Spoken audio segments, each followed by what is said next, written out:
pwede i-connect sa earphones. Okay, so ang tinatanong niya is all about this foldable piano na nabili natin from Bedsino. And yes po, to answer the question, pwede siya i-connect sa earphones. And actually, pwede rin siya i-connect sa mga speakers and meron din siyang free na microphone na dumating. So kung earphone po yung i-connect nyo, dito nyo siya i-connect dun sa out. Kasi maganda dito, pag naka-earphones ka, no, yung tunog niya is hindi naman gagaling dito sa piano. Doon mo na siya maririnig sa earphones.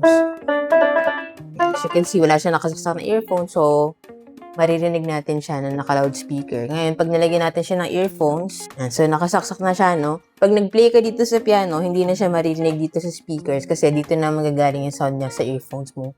So, maganda siya gamitin pag, halimbawa, gabi na, tapos kailangan mo mag-practice, di ba? And ayaw mo na maka-istorbo sa iba.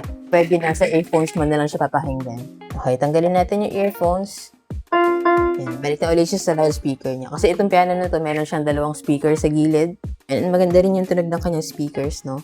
Tapos, aside from that, nung dumating siya, meron na rin siyang free guide sticker. So, kung beginner ka sa piano, perfect sa'yo to. Kasi mas madadalian ka na mag-aral dahil meron siya mga guide stickers na ganyan. Madali lang din naman siya i-install.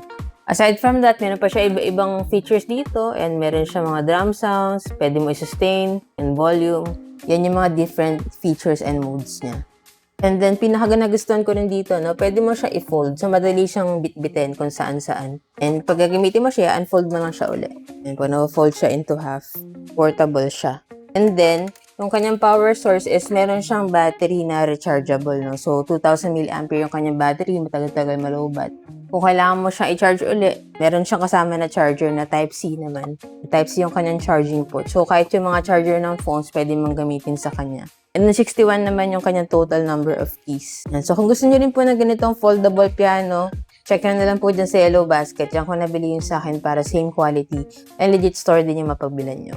And so, sana nakatulong tong video. If you have any other questions about this piano, just let me know in the comments and follow for more tech content.